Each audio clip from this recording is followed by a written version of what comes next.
Hello，大家好。一睇呢個鏡頭呢，你就應該知道呢一集嘅內容大概係講乜啦。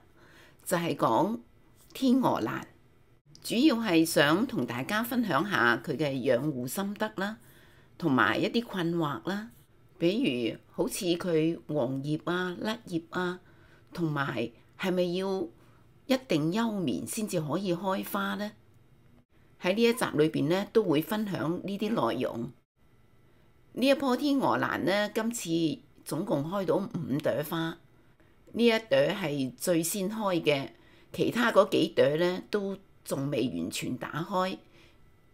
呢棵花呢，我已經出過幾集視頻㗎啦，喺我嘅視頻161集嗰度呢，就同佢分盤啦，然後喺172集嗰度呢，又分享到幾時恢復同佢淋水。呢個係最老嘅最早嘅球莖完全乾晒啦。另外嘅呢一支呢，就舊年已經出咗花，亦都出過視頻短視頻俾大家欣賞。而家最粗壯呢條呢，係今年出嘅，佢而家開花啦。不過呢，佢啲葉黃晒喎。嗱，睇到咁嘅情形呢，如果冇養過天鵝蘭嘅朋友呢，就可能會好緊張啦。哇，唔知咩事喎？咁嘅點解？係咪有病啊？咁又或者係咪唔夠水啊？嗱，呢棵花呢，佢嗰啲葉呢係由最底下黃上嚟嘅，所以個頂嗰度呢，嗱都仲未完全黃晒。佢喺下邊一層一層咁，逐塊逐塊葉咁向上邊一塊一塊咁黃，甚至最底下嗰2塊葉呢，就自己甩咗添。咁我哋嚟睇下啦，睇下佢啲根有冇問題。嗱，啲根睇落去咧都好正常嘅，睇唔到爛根。如果有爛根咧，嗰啲植物個根爛咗，吸收唔到水分咧，咁佢啲葉就會黃啦。而家我哋睇到盤裏邊啲根咧都好正常，冇爛根，咁咧就可以排除到呢個因素啦。再嚟睇下盤面上嘅呢啲球莖。嗱，呢一條舊嘅球莖咧就有少少皺，有少少皺咧係好正常嘅。第一嗰條咧仲要完全乾晒添，因為佢將啲能量咧係俾到佢嘅後代，呢個係正常嘅新陳代謝，正常嘅迭代更新。再睇下盤裏邊嗰啲根啦，完全冇乾扁嘅問題嘅。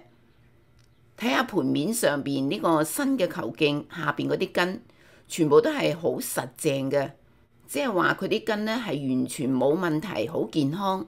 咁點解佢會黃葉同埋甩葉呢？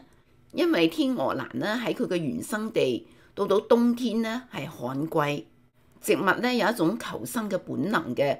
當佢嘅生命受到威脅嘅時候咧，佢就會首先捨棄冇用嘅嘢，就好似葉啦，好似啲樹咁，到冬天落葉，保存佢自身嘅能量。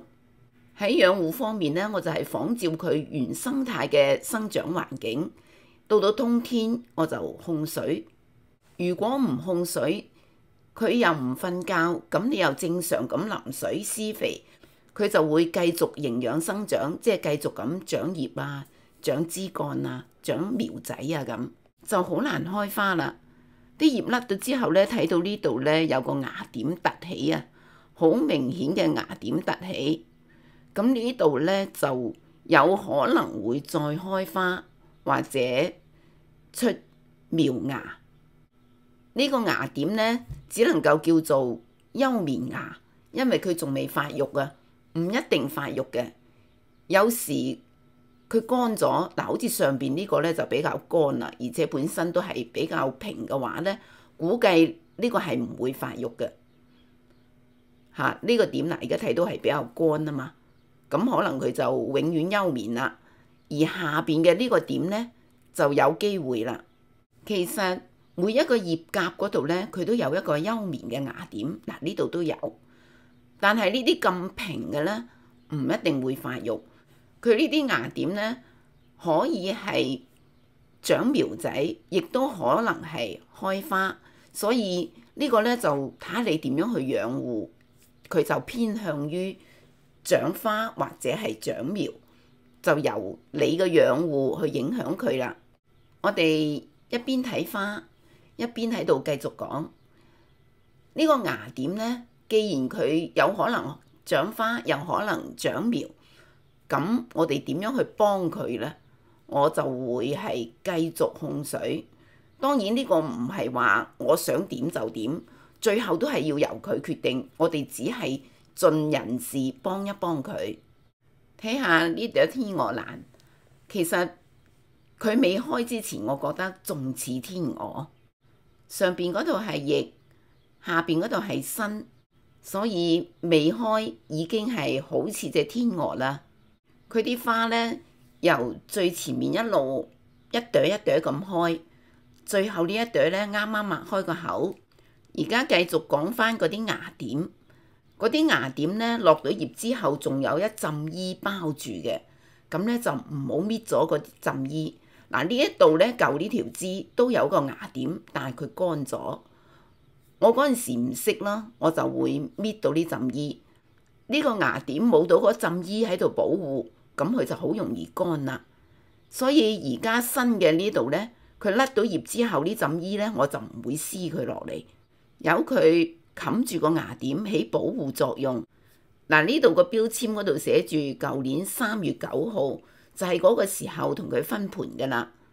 咁而家已經可以有花睇啦，即係話喺我之前同佢分盤嘅視頻，同埋教大家幾時開始恢復淋水嘅視頻，即係話呢2集分享嘅方法呢都係掂㗎。